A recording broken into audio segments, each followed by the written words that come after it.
ನಾನು Karnataka state construction workers central ಯೂನಿಯನ್ನ ಅಧ್ಯಕ್ಷರಾಗಿದ್ದೀನಿ. ಇವತ್ತು ದಿವಸ ರಾಜ್ಯ ಮಟ್ಟದ ಸಮಾವೇಶ ಮಾಡ್ತಾ ಇದ್ದೀವಿ. ಅದರ ಮುಖ್ಯ ಗುರಿ ಏನಂದರೆ, ಈಗ ಕಟ್ಟಡ ಕಾರ್ಮಿಕರಂತ ಇಡೀ ಭಾರತ ದೇಶದಲ್ಲಿರುವ 10 ಕೋಟಿ ಕಟ್ಟಡ ಕಾರ್ಮಿಕರಂತ ಪ್ರತ್ಯೇಕವಾಗಿ 2 ಕಾನೂನುಗಳಿದೆ. The building and other construction workers regulation of employment and condition of service act 1996 and welfare cess act 1996 ಅಂತ 2 ಕಾನೂನುಗಳಿದೆ. ಈ ಕಾನೂನಿನ ಮೂಲಕ ಹಲವಾರು ದೇಶದಲ್ಲಿ 30 ಕಲ್ಯಾಣ ಮಂಡಳಿಗಳಿದೆ. ಆ 30 ಕಲ್ಯಾಣ ಮಂಡಳಿ ಮೂಲಕ 5 ಕೋಟಿಗೂ ಮೇಲೆ ಹೆಚ್ಚಿರುವ ಕಟ್ಟಡ ಕಾರ್ಮಿಕರಿಗೆ ಬೆನಿಫಿಟ್ಗಳು ಸಿಗ್ತಾ ಇದೆ.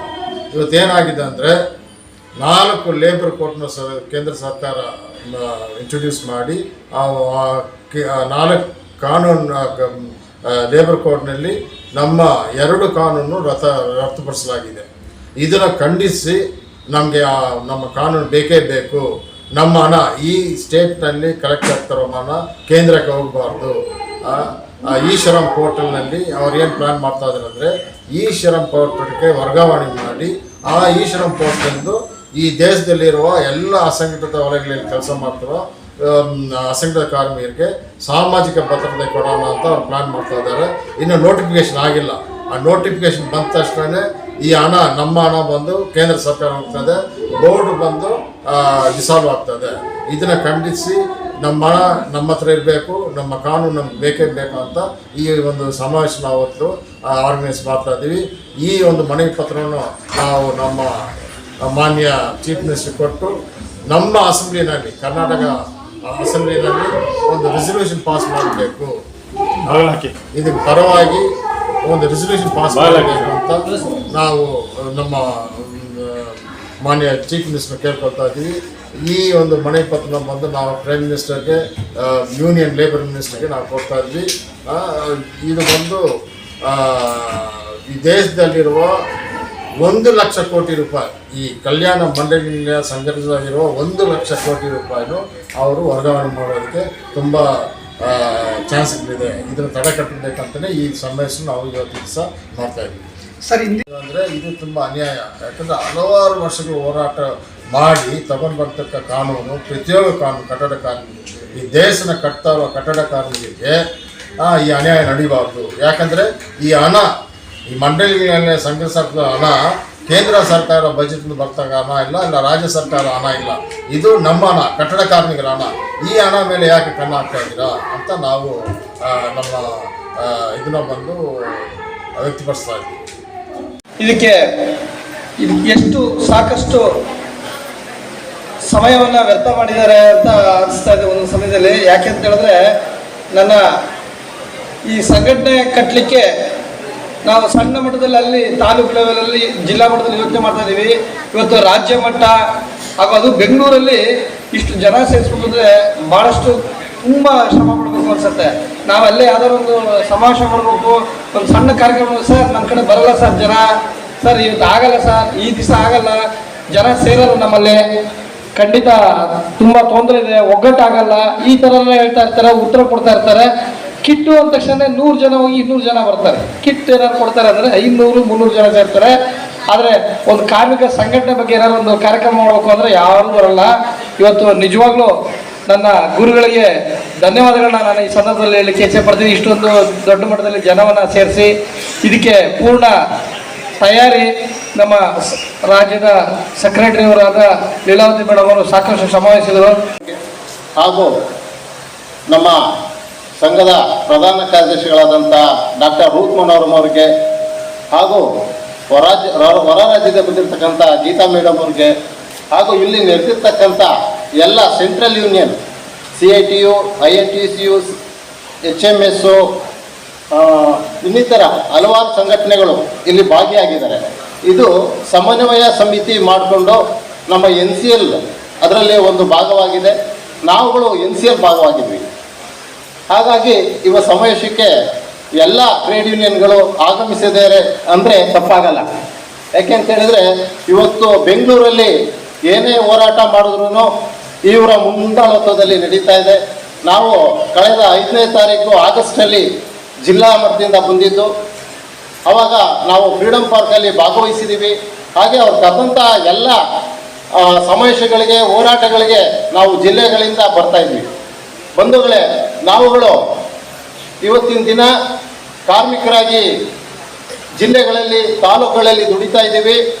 ನಮ್ಮ ಬೆವರಿನ ಹನಿ ಇವತ್ತು ಈ ಒಂದು ಕಾರ್ಮಿಕ ಕಲ್ಯಾಣ ಮಂಡಳಿ ಜಾರಿಗೆ ಬಂದಿದೆ. ಈ ರೋಡ್ನಲ್ಲಿ ನಿಮ್ಮೆಲ್ಲ ಕರ್ಕೊಂಡು ಬಂದಿದ್ದೇವೆ. ಇವತ್ತು ನೋಡಿದರೆ ಈ ಎಲ್ಲ ಜವಾಬ್ದಾರಿಗಳನ್ನು ಕೂಡ ಸಂಘ ಜದರಲ್ಲಿ ಎಲ್ಲ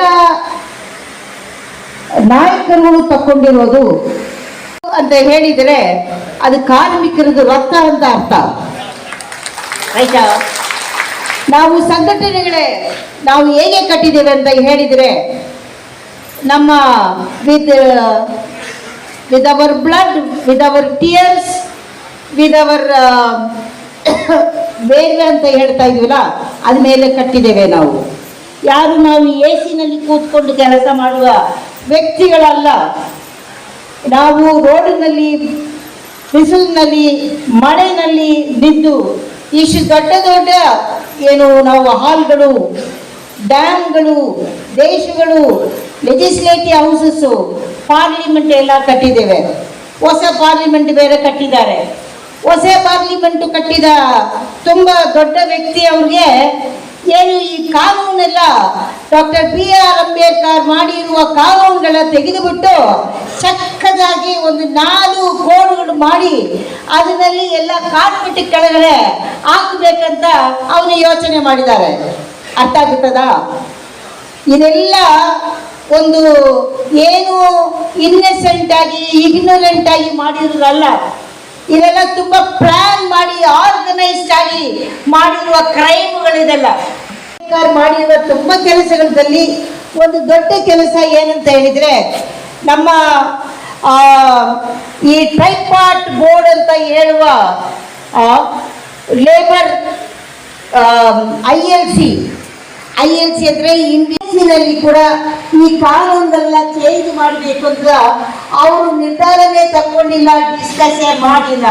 ಇದು ಫಸ್ಟ್ ಇದು ಮಾಡಿರೋ ತುಂಬ ದೊಡ್ಡ ನಮ್ಮ ಹೋರಾಟಕ್ಕೆ ಯೂನಿಯನ್ ತಾನೆ, ಯೂನಿಯನ್. ಥ್ಯಾಂಕ್ ಯು ಹೇಳ್ತೀನಿ. ಹಾಗೂ ನಮ್ಮ ಕಾರ್ಮಿಕ ಬಂಧುಗಳಿಗೂ ನನ್ನ ನಮಸ್ಕಾರಗಳನ್ನು ಹೇಳ್ತೀನಿ. ಸೊ ಮೊದಲನೇದಾಗಿ ಪುನರ್ರಚನೆ ಮಾಡಬೇಕಂತ ಬೆಳಗ್ಗೆಯಿಂದ ನಮ್ಮ ಮಹಾನ್ ವ್ಯಕ್ತಿಗಳೆಲ್ಲ ಹೇಳ್ತಿದ್ದಾರೆ. ಪುನರ್ರಚನೆಯಲ್ಲಿ ನಮ್ಮದೊಂದು ಮನವಿ ಇದೆ ಕಟ್ಟಡ ಕಾರ್ಮಿಕರ ಪರವಾಗಿ. ಮೊದಲನೇದಾಗಿ ಈ ರೀಸೆಂಟಾಗಿ ನಮ್ಮ ಕಾಂಗ್ರೆಸ್ ಗೌರ್ಮೆಂಟ್ ಬಂದಾದ್ಮೇಲೆ ಮಹಿಳೆಯರಿಗೆಲ್ಲ ಫ್ರೀ BMTC ಪಾಸ್ ಕೊಟ್ಟಿದ್ದಾರೆ, ಹೌದಾ ಇಲ್ವಾ?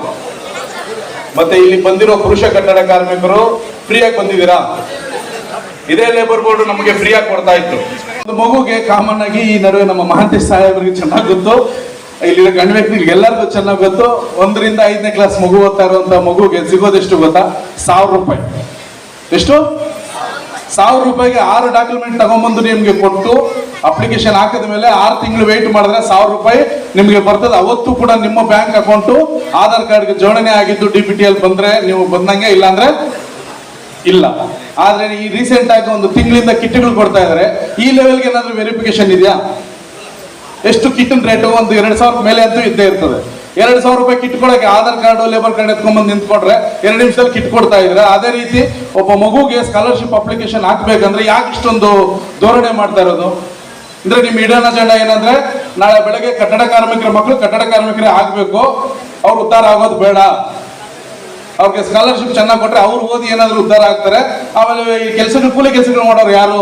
ಇವ್ರು ಹಿಂಗೆ ಇಡಲ್ಲ, ಅವ್ರ ಮಕ್ಕಳು ಹಿಂಗೆ ಇಡಾರ ಅಂತನಾ? ಇದಕ್ಕೆ ನಾವು ಹೋರಾಟ ಮಾಡಬೇಕು. ನಾವು ಹೋರಾಟ ಮಾಡಬೇಕಾಗಿರೋದು ಇದಕ್ಕೆ. ಸುಮ್ಮನೆ ಏನು ಬರ್ತೀವಿ, ಕಿಟ್ಗಳು ಕೊಟ್ಟರು, ಅದು ಕೊಟ್ಟರು, ತಗೊಂಡೋಗಿ ಎನ್ಕರೇಜ್ ಮಾಡೋದು ಒಂದು ಕಡೆ ನಮ್ಮ ಕಟ್ಟಡ ಕಾರ್ಮಿಕರೇ. ಮತ್ತೆ ನಮ್ಮ ಸ್ವಾಮಿ ಸರ್ ಹೇಳಿದ್ರು ಬೆಳಗ್ಗೆ, ಇದು ನಮ್ಮ ದುಡ್ಡು ಅಂತ. ನಮ್ಗೆಲ್ರಿಗೂ ಗೊತ್ತು ಇದು ನಮ್ಮ ದುಡ್ಡು. ನಮ್ಮ ದುಡ್ಡನ್ನ ಭಿಕ್ಷೆ ಆಗಿ ತಗೋಬಾರ್ದು, ಇವತ್ತಾಗಿ ಕೇಳಿ ತಗೋಬೇಕು. ನಮ್ಗೆ ಬೇಕು BMTC ಪಾಸು. ನಮ್ಮ ಮಕ್ಕಳಿಗೆ ಸ್ಕಾಲರ್ಶಿಪ್ ಇನ್ಕ್ರೀಸ್ ಮಾಡಿ, ಮತ್ತೆ ಆಗ್ತಾ ಇರೋ ತೊಂದರೆಗಳನ್ನ ಒಂದು ದತ್ತಾಂಶದಲ್ಲಿ ಏನ್ ತೊಂದರೆಗಳನ್ನ ಡಿಕ್ರೀಸ್ ಮಾಡಿ ಅಂತ ನಾವು ಇದು ಮಾಡ್ಬೇಕು. ಮತ್ತೆ ಈ ಶ್ರಮ ಬಗ್ಗೆ ಹೇಳಿದ್ರು, ಇಲ್ಲಿರೋ ಒಬ್ರು ಮಿನಿಸ್ಟರ್ ಇದ್ರು, ಅವರು ಮಠಗಳು, ಆಶ್ರಮಗಳ ಬಗ್ಗೆ ತುಂಬಾ ಪ್ರೋತ್ಸಾಹ ಮಾಡ್ತಾ ಇದ್ರು. ಈಗ ದೊಡ್ಡ ಮೇಲೆ ಇರೋರು ಈ ಶ್ರಮ್ ಬಗ್ಗೆ ಪ್ರೋತ್ಸಾಹ ಮಾಡ್ತಾ ಇದ್ದಾರೆ. ಈ ಶ್ರಮ್ ನಿಮ್ಮೆಲ್ಲರಿಗೂ ಬೇಕಾದ್ರೆ 1 hour ಅಲ್ಲಿ ಮಾಡ್ಕೊಡ್ತೀವಿ. ನಾವು 8 ಜನ ಇದೀವಿ ಇಲ್ಲಿ. 1 hour ಅಲ್ಲಿ ಎಲ್ಲರಿಗೂ ಈ ಶ್ರಮ ಕಾರ್ಡ್ ಮಾಡ್ಕೊಡ್ತೀವಿ. ಅಷ್ಟೊಂದು ಈಸಿ ಇದೆ. ಮತ್ತೆ ಈ ಸೆಸ್ ಅಮೌಂಟು ಇವತ್ತು ಇಷ್ಟು ಸಾವಿರ ಕೋಟಿ ಇದೆ, ಅಷ್ಟು ಸಾವಿರ ಕೋಟಿ ಇದೆ ಅಂತ ಹೇಳಿದ್ರಲ್ಲ, ಆ ಅಮೌಂಟ್ನ ನಮ್ಮ ಮಕ್ಕಳ ತೋರಿಸಿ, ನಮ್ಮ ಒಂದು ಕಷ್ಟನ ತೋರಿಸಿ, ನಮ್ಮ ಒಂದು ಇದನ್ನ ತೋರಿಸಿ ಕಲೆಕ್ಟ್ ಮಾಡಿರೋದು ವಿನಃ ಯಾವ ಈ ಶ್ರಮ್ ಅಲ್ಲಿ ಬಂದಿರುವಂತ ಇವ್ರನ್ನ ನೋಡಿ ಸೆಸ್ ಕಲೆಕ್ಟ್ ಮಾಡಿರುವಂತ ದುಡ್ಡು ಅಲ್ವೇ ಅಲ್ಲ. ನಮ್ಮ ದುಡ್ಡನ್ನ ಎತ್ಕೊಂಡಾಗ ಅವ್ರಿಗೆ ಯಾಕೆ ಹಂಚಬೇಕು? ಹಂಚಬಾರ್ದು ಅಂತಾನೆ ನಾವು ಹೋರಾಟಗಳು ಮಾಡ್ಬೇಕಂತ ಹೇಳಿ 4 ಮಾತು ನನಗೆ ಅವಕಾಶ ಕೊಟ್ಟ ಎಲ್ಲ ಪದಾಧಿಕಾರಿಗಳಿಗೂ ಮತ್ತು ಇವರಿಗೆ ನಾನು ಇಲ್ಲಿ ಕೂಲಂಕಷವಾಗಿ ಚರ್ಚೆ ಮಾಡಿದ್ದೀರಾ. ಮತ್ತು ನಿಮ್ಮ NCL ಸಂಘಟನೆ ಇರ್ಬೋದು, ನಿಮ್ಮ ಕಟ್ಟಡ ಕಾರ್ಮಿಕ ಸಂಘಟನೆ, ಮತ್ತು ನಮ್ಮ ಏನು ಕೇಂದ್ರ ಕಾರ್ಮಿಕ ಸಂಘಟನೆಗಳ ಜಂಟಿ ಸಮಿತಿ ಕರ್ನಾಟಕ ಏನಿದೆ, ಒಟ್ಟೊಟ್ಟಾಗಿ ಅನೇಕ ಹೋರಾಟಗಳನ್ನು ನಾವು ಬೆಳೆಸಿದ್ವಿ. ಬಹುಶಃ ನೀವಲ್ಲಿ ಅನೇಕ ಜನ ನಮ್ಮ ಫ್ರೀಡಂ ಪಾರ್ಕ್ನಲ್ಲಿ ನಡೆದಿರ್ತಕ್ಕಂಥ ಹೋರಾಟಗಳಲ್ಲಿ ಅದು ಕೇಂದ್ರ ಸರ್ಕಾರದ ವಿರುದ್ಧ ಇರ್ಬೋದು, ರಾಜ್ಯ ಸರ್ಕಾರಗಳ ವಿರುದ್ಧ ಇರ್ಬೋದು, ಹಾಗೂ ಇನ್ನಿತರ ಅನೇಕ ಕಾರ್ಮಿಕ ವಿರೋಧಿ ನೀತಿಗಳ ವಿರುದ್ಧ ನಾವೆಲ್ಲ ಒಟ್ಟಾಗಿ ನಿಂತ್ಕೊಂಡು ಅನೇಕ ಹೋರಾಟಗಳನ್ನು ಬೆಳೆಸ್ತಾ ಇದ್ದೀವಿ. ಸೊ ಈಗಾಗಲೇ ರುಕ್ಮನರಾವ್ ಮೇಡಮ್ನವರು ಈ ರೆಸೊಲ್ಯೂಷನ್ ಅನ್ನ ಇಲ್ಲಿ ಪ್ಲೇಸ್ ಮಾಡಿದ್ರು. ಏನು 5 ಅಂಶಗಳ ಒಂದು ಆಧಾರದಲ್ಲಿ ಒಂದು ರಾಜ್ಯ ಮಟ್ಟದಲ್ಲಿ ಸಂಘಟನೆನ ಬಲಗೊಳಿಸಬೇಕು ಅಂತೇಳಿ. ಅದರಲ್ಲೂ ಸಹ ಆಕ್ಷನ್ ಪ್ರೋಗ್ರಾಮ್ ಅಂತ ನೀವೇನು ಡಿಕ್ಲೇರ್ ಮಾಡ್ತಾ ಇದ್ದೀರಾ, ಆ ಆಕ್ಷನ್ ಪ್ರೋಗ್ರಾಮ್ಗೆ ನಮ್ಮೆಲ್ಲ ಕೇಂದ್ರ ಕಾರ್ಮಿಕ ಸಂಘಟನೆಗಳ ಸಹಮತ ಇದೆ ಅಂತ ನಾನು ಈ ಸಂದರ್ಭದಲ್ಲಿ ಹೇಳ್ತಾ ಇದ್ದೀನಿ. ಆಕ್ಷನ್ ಪ್ರೋಗ್ರಾಮ್ ಎಲ್ಲೇ ನಡೀಲಿ, ಅದು ಕಟ್ಟಡ ಕಾರ್ಮಿಕರ ವೆಲ್ಫೇರ್ ಬೋರ್ಡ್ ಮುಂದ್ಗಡೆ ಇರ್ತಕ್ಕಂಥ ಹೋರಾಟ ಇರ್ಬೋದು, ಇಲ್ಲ ರಾಜ್ಯ ಮಟ್ಟದ ಹೋರಾಟ ಆಗಿರ್ತಕ್ಕಂತಹ ಫ್ರೀಡಂ ಪಾರ್ಕ್ ನಡೆಯುವಂತಹ ಹೋರಾಟ ಇರ್ಬೋದು, ಜಿಲ್ಲಾ ಮಟ್ಟದಲ್ಲಿ ನಡೆಯುವಂತಹ ಹೋರಾಟಗಳಿರ್ಬೋದು, ಕಟ್ಟಡ ಕಾರ್ಮಿಕರ ಸಮಸ್ಯೆಗಳು ಇವತ್ತು ದಿನೇ ದಿನೇ 1-2 ಹೆಚ್ಚಾಗ್ತಾ ಇದೆ.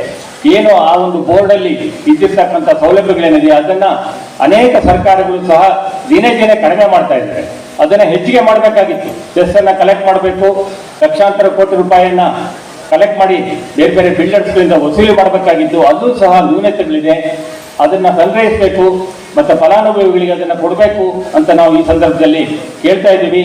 ಮತ್ತು ಬರೋ ದಿನಗಳಲ್ಲಿ ನಮ್ಮ JCTU ಮತ್ತು NCL ಒಟ್ಟಾಗಿ ನಿಂತ್ಕೊಂಡು ಎಲ್ಲ ಕಾರ್ಮಿಕ ವಿರೋಧಿ ನೀತಿಗಳ ವಿರುದ್ಧ ಒಂದಾಗಿ ಹೋರಾಟ ಬೆಳೆಸೋಣ ಅಂತ ನಾವು ಈ ಸಂದರ್ಭದಲ್ಲಿ ಹೇಳ್ತಾ ನನ್ನ ಮಾತುಗಳನ್ನು ಇಲ್ಲಿ ಮುಗಿಸ್ತಾ ಇದ್ದೀನಿ. ನನ್ನ ಕರೆದು 1-2 ವಿಷಯಗಳನ್ನು ಹಂಚಿಕೊಳ್ಳೋದಕ್ಕೆ ಆಸ್ಪದ ಮಾಡಿರ್ತಕ್ಕಂಥ ಎಲ್ಲ ನಿಮ್ಮ ಪದಾಧಿಕಾರಿಗಳಿಗೆ ವಂದಿಸಿ ನನ್ನ 2 ಮಾತುಗಳನ್ನು. ಪದಾಧಿಕಾರಿಗಳೇ, ಕಟ್ಟಡ ಕಾರ್ಮಿಕರೇ ಮತ್ತು ಇಲ್ಲಿ ಬಂದಿರತಕ್ಕಂಥ ಎಲ್ಲ ನನ್ನ ಸ್ನೇಹಿತರೆ, NCL ಅಂತ ಹೇಳಿದ್ರೆ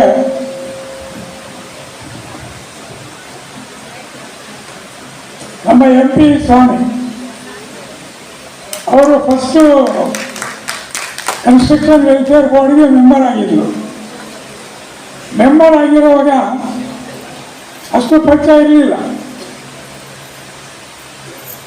MP ಸ್ವಾಮಿ MP ಅಂತಿತ್ತಲ್ವಾ, ನಾನು ಮೆಂಬರ್ ಆಫ್ ಪಾರ್ಲಿಮೆಂಟ್ ಅಂತ ಹೇಳಿ ತಿಳ್ಕೊಂಡ್ಬಿಟ್ಟಿದ್ದೆ ಅವರು.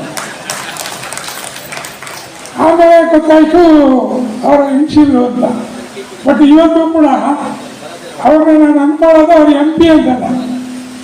ಯಾಕೆ ಅಂತ ಹೇಳಿದ್ರೆ ಪಾರ್ಲಿಮೆಂಟ್ ಒಳಗಡೆ ಚರ್ಚೆ ಮಾಡೋಕ್ಕಾಗದೇ ಇರ್ತಕ್ಕಂಥ ಸಂದರ್ಭದಲ್ಲಿ ಹೋರಾಟಗಳ ಮೂಲಕ ಚರ್ಚೆಗಳನ್ನು ಮಾಡಿ ಸರ್ಕಾರದ ಗಮನಕ್ಕೆ ತಂದು ಔಟ್ಸೈಡ್ ಹೋರಾಟ ಮಾಡ್ತಾ ಇರೋದ್ರಿಂದ ಅವರು ಪಾರ್ಲಿಮೆಂಟಿನ ಹೊರಗಡೆ ಇರ್ತಕ್ಕಂಥ MP ಅವರು.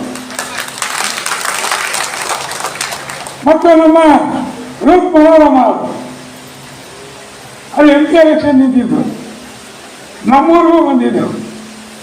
ಆಗ ನಾನೇ ಅವರಿಗೆ ಸ್ವಾಗತ ಮಾಡಿದೆ, ಮೈಕ್ ಇಟ್ಕೊಂಡು, ಇದೆ ಮೇಡಮ್ ಒಂದಷ್ಟು ಓಟ್ ಬರುತ್ತೆ ನಿಮಗೆ, ಭಯ ಪಡಬೇಕಾಗಿಲ್ಲ ಅಂತೇಳಿ. ನಮ್ಮೂರಲ್ಲಿ ಒಬ್ಬರು ಕೌನ್ಸಿಲರ್ ಮೆಂಬರ್ ಕೇಳಿದ್ರು, ಏನಪ್ಪ ಹಿಂಗೆ ಓಡಾಡ್ತಾರೆ, ನಮ್ಮಲ್ಲಿ ಓದ್ಕೊಳ್ಳೋದಕ್ಕೆ ಜನ ಗಾಡಿಯಿಂದ ಕೆಳಗಡೆ ಇಳಿಯೋದಿಲ್ಲ, ಇವರೆಷ್ಟು ಟೈಗರ್ ಇರ್ಬೋದಲ್ವಾ ಅಂದರು. ಹೌದಪ್ಪ, ಅವ್ರು ಹೊರಗಡೆ ಬಿಟ್ಟರೆ ಟೈಗರೇ, ಅವರು ಟೈಗರ್ ರೀತಿಯಲ್ಲೇ ಕೆಲಸ ಮಾಡೋದು ಅಂತ. ಮೇಲಿರೋ ಎಲ್ಲರನ್ನ ಹೆಸರು ಕರೆಯಕ್ಕೆ ಹೋಗಲ್ಲ. ಅಧ್ಯಕ್ಷತೆ ವಹಿಸಿರುವಂಥ ಹಿರಿಯ ಸಂಗಾತಿ ಸ್ವಾಮಿಯವರೇ ಮತ್ತು ವೇದಿಕೆ ಮೇಲಿರ್ತಕ್ಕಂಥ ಎಲ್ಲ ಸಂಗಾತಿಗಳೇ, ಹಾಗೆ ಈ ಸಮಾವೇಶದಲ್ಲಿ ಭಾಗವಹಿಸಿರುವಂಥ ಎಲ್ಲ ಪ್ರೀತಿಯ ಕಟ್ಟಡ ನಿರ್ಮಾಣ ಕಾರ್ಮಿಕರು, ಮೊದಲನೇದಾಗಿ ಈ ಒಂದು ಸಮಾವೇಶಕ್ಕೆ CITನ ಪರವಾಗಿ ಮತ್ತು ಕರ್ನಾಟಕ ರಾಜ್ಯ ಕಟ್ಟಡ ಮತ್ತು ಇತರ ನಿರ್ಮಾಣ ಕಾರ್ಮಿಕರ ಫೆಡರೇಷನ್ನ ಪರವಾಗಿ ನಾನು ಹೃತ್ಪೂರ್ವಕವಾದಂಥ ಶುಭಾಶಯಗಳನ್ನು ಸಲ್ಲಿಸಲಿಕ್ಕೆ ನಾನು ಬಯಸ್ತಾ ಇದ್ದೇನೆ. ಬಹುಶಃ ಬೆಳಗ್ಗೆ ನಾನು CEO ಅವರು ಇಲ್ಲಿಗೆ ಬಂದಿದ್ರು. ನಾವು ಬೇರೆ ಒಂದು ಪ್ರೆಸ್ ಮೀಟ್ ಇದ್ದಿದ್ದರಿಂದಾಗಿ ನಾವು ಇಲ್ಲಿಗೆ ಬರ್ಲಿಕ್ಕೆ ಆಗಲಿಲ್ಲ. JCTVಯಿಂದ ಗಿಗ್ ವರ್ಕರ್ ಸಂಬಂಧಪಟ್ಟಂತ ಪ್ರೆಸ್ ಮೀಟ್ ಇತ್ತು. ಮೊದಲನೇದಾಗಿ ಏನಂತ ಹೇಳಿದ್ರೆ, ಬೆಳಗಾವಿ ಅಧಿವೇಶನ ಮುಗಿದ ಕೂಡಲೇ ನಮ್ಮ ಸಮನ್ವಯ ಸಮಿತಿ ಕಟ್ಟಡ ಕಾರ್ಮಿಕರ ಪ್ರಶ್ನೆಗಳ ಬಗ್ಗೆ, ಸ್ಕಾಲರ್ಶಿಪ್ ಹೆಚ್ಚು ಮಾಡೋದ್ರ ಬಗ್ಗೆ ಇರ್ಬೋದು, ಪಿಂಚಣಿ ವಿಚಾರ ಸಂಬಂಧಪಟ್ಟಂತೆ ಇರ್ಬೋದು, ಅಥವಾ ಇತರೆ ಕಾನೂನಾತ್ಮಕ ಅಂಶಗಳು ಸಂಬಂಧಪಟ್ಟಂತೆ ಮತ್ತೊಂದು ಸುತ್ತಿನ ಮಾತುಕತೆಯನ್ನ ನಡೆಸ್ತೀವಿ ಅಂತೇಳಿ ಕಳೆದ 15 ದಿನಗಳ ಕೆಳಗಡೆ ಅವ್ರು ಹೇಳಿದ್ರು. ಬಹುಶಃ ಅದನ್ನು ನಾವು ಒಂದು ಪ್ರಯತ್ನವನ್ನು ಮಾಡ್ತಾ ಇದ್ದೀವಿ. ಬಹಳ ಪ್ರಮುಖವಾಗಿರ್ತಕ್ಕಂಥ ಇವತ್ತು ಕರ್ನಾಟಕ ರಾಜ್ಯದಲ್ಲಿ ಇಡೀ ದೇಶದಲ್ಲೇ 30 ಕಲ್ಯಾಣ ಮಂಡಳಿಗಳಲ್ಲಿ ಕರ್ನಾಟಕದ ಕಲ್ಯಾಣ ಮಂಡಳಿ ಒಂದು ಮಾದರಿ ಕಲ್ಯಾಣ ಮಂಡಳಿ ಆಗಿದೆ. ಸೌಲಭ್ಯಗಳು ಅತಿ ಹೆಚ್ಚಿರ್ತಕ್ಕಂಥ ಸೌಲಭ್ಯ.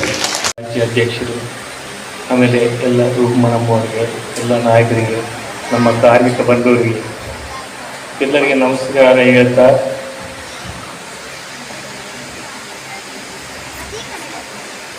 ಇವತ್ತು ಕಟ್ಟಡ ಕಾರ್ಮಿಕರಿಗೆ ಕಾರ್ಮಿಕರಾಗಿ ಮಾಡ್ತೀನಿ, ನಿಜವಾಗ ಕಾರ್ಮಿಕರಾಗಿ ಮಾತಾಡ್ತೀನಿ ನಾನು. ಯಾಕಂದರೆ ಸುಮಾರು ಸಮಸ್ಯೆಗಳಿದ್ದಾವೆ.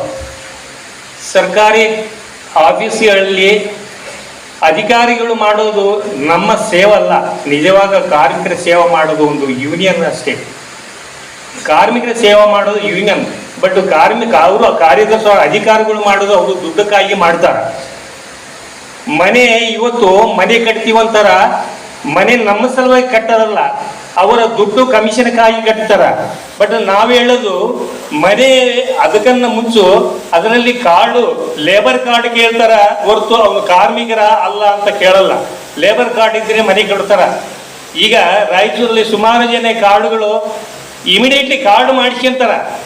ಮನೆ ಬೇಕಂದ್ರೆ ಲೇಬರ್ ಕಾರ್ಡ್ ಇದ್ರೆ ಮನೆ ಆಗ್ತದಂತ ಅದೊಂದು ಇದಾಗದ. ಅವನು ಕಾರ್ಮಿಕರ ಆಗೋದ ಅವಶ್ಯಕತೆ ಇಲ್ಲ. ಯಾಕಂದ್ರೆ ನಮಗೆ ಬೇಕಾಗಿಲ್ಲ. ನಾನೇನಂತೀನಿ, ಮನೆ ಕಟ್ಟಕ್ಕನ್ನ ಮುಂದೆ ನಮಗೆ ಒಂದು ಶಾಶ್ವತ ಪರಿಹಾರ, ಸೀನಿಯರ್ ಗಾರ್ಡ್ ಇರ್ತಾರವಲ್ಲ, ಶಾಶ್ವತ ಪರಿಹಾರ ಕೊಡಿಸ್ರಿ ಅಂತ ಹೇಳ್ತೀವಿ. ಈ ಮನೆ ಕಟ್ಟಿ ದಯವಿಟ್ಟು ಸಾಲಗಾರನ ಮಾಡಬಾರ್ರಿ ಅಂತ ಹೇಳ್ತೀನಿ. ಅವರು ಕೆಲವು ಕಂಡೀಷನ್ಗಳು ಹಾಕ್ಯಾರ. ಮನೆ ಕಟ್ಟಬೇಕಂದ್ರೆ ಎರಡು ಫೀಟೇ ತೋಡ್ತೀವಿ, ಬುನಾದಿ ತೋಡೋದು 2 ಫೀಟೆ, ಆಮೇಲೆ ನೆಂಟಲ್ ಇಲ್ಲ, ಆಮೇಲೆ ಸ್ಟೇರ್ ಕೇಸ್ ಇಲ್ಲ ಅಂತ ಹೇಳ್ತಾರ. ಅದಕ್ಕಾಗಿ ನಾವು ದುಡ್ಡು ಇದಕ್ಕೆ ಸಾಲ ಮಾಡಿ ನಾವು ಎಕ್ಸ್ಟ್ರಾ ದುಡ್ಡು ಇದು ಮಾಡ್ಕೊತೀವಿ. ಅದಕ್ಕಾಗಿ ದಯವಿಟ್ಟು ಈ ತರ ಮನೆಗಳು ಕಟ್ಟಬೇಡ್ರಿ. ಅದೇನಿರ್ತಕ್ಕಂಥ ಈ ರಾಜ್ಯ ಸರ್ಕಾರ ಇರ್ಬೋದು, ಮತ್ತು ಇನ್ನೂರಿರ್ತಕ್ಕಂಥ ಸರ್ಕಾರ ಇರ್ಬೋದು, ಇವತ್ತು ಬಾಬಾ ಸಾಹೇಬರು ಕೊಟ್ಟಿರ್ತಕ್ಕಂಥ ಸಂವಿಧಾನದ ಹಕ್ಕನಿ ಕಸಗುತ್ತಪ್ಪ ಅಂದ್ರೆ ನಮ್ಮ ಕೈಯಂತೆ ಹ್ಯಾಪಿನೇ ಕಸಗೊಂಡ್ರು ನಾವು ಬಿಡಲ್ಲ. ಬಾಬಾ ಸಾಹೇಬ್ ಅಂಬೇಡ್ಕರ್ ಕೊಟ್ಟಿರ್ತಕ್ಕಂಥ ಸಹಕ್ಕೆ ಕಸಗೊಂಡ್ರು ನಾವು ಬಿಡಲ್ಲ ಅಂತಕ್ಕ ಮಾತನ್ನು ಕೂಡ ಈ ಒಂದು ವೇದಿಕೆ ಮುಖಾಂತರ ಹೇಳ್ಬೇಕಾಗ್ತ ಬಂಧುಗಳೇ. ನಾವು ಇವತ್ತು ಕಾರ್ಮಿಕರೇನು ಕುರಿಗಳಲ್ಲ, ಹುಲಿಗಳಂತಕ್ಕ ಮಾತನ್ನು ಕೂಡ ಇವತ್ತು ಚಪ್ಪಾಳೆ ಬರ್ಬೇಕು ನಮ್ಗೆಲ್ಲರಿಗೂ.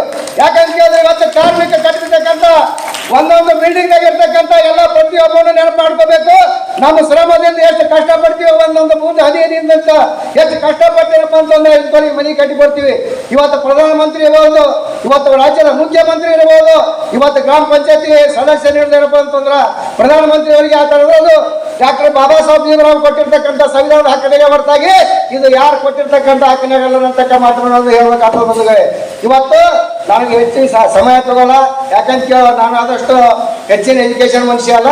ಆದರೂ ಕೂಡ ಇವತ್ತು ನಮ್ಮ ಶಂಕರ್ ಸರ್ ಬರಬೇಕಾಗಿತ್ತು. ಅವರು ಇವತ್ತು ಬರದೇ ಕಾರಣಕ್ಕಾಗಿ ನಾವು ಮೇಡಮ್ ಅವರಿಗೆ ರಿಕ್ವೆಸ್ಟ್ ಮಾಡ್ಕೊಂಡು ನಾನು ಕೂಡ ಒಂದು 2 ನಿಮಿಷ ಮಾತಾಡ್ತೀನಿ ಅಂತ ಹೇಳಕ್ಕೆ ಏನಪ್ಪ ಅಂತಂದ್ರೆ ಅನುಮಾನ ಕೊಟ್ಟಗಾಗಿ ಅವ್ರಿಗೆ ಏನಪ್ಪ ಅಂತಂದ್ರೆ ಈ ಬಂದಿರ್ತಕ್ಕಂಥ ಕಾರ್ಮಿಕ ಹುಲಿಗಳಿಗೆ ಧನ್ಯವಾದಗಳು ಹೇಳ್ತಾ, ಮತ್ತು ಈ ಒಂದು ವೇದಿಕೆ ಮೇಲೆ ಆಸೀನಾಗಿರ್ತಕ್ಕಂಥ ನನ್ನ ಎಲ್ಲ ಹಿರಿಯರಿಗೆ ಏನಪ್ಪ ಅಂತಂದ್ರೆ ಅಭೂತಪೂರ್ವಕವಾದ ಧನ್ಯವಾದಗಳನ್ನು ಹೇಳಿ ನನ್ನ ಮಾತನ್ನು ಮುಗಿಸ್ತೀನಿ. ಜೈ ಹಿಂದ್, ಜೈ ಕರ್ನಾಟಕ. ನನ್ನ ತಂದೆಯ ಸಮಾನರಾದಂಥ MP ಸ್ವಾಮಿಯವರಿಗೂ ತಾಯಿಯಾದಂಥ ರೂಪನಾರವರಿಗೂ ನಾನು ಹೃತ್ಪೂರ್ವಕ ಅಭಿನಂದನೆಗಳಂತೇಳಿ.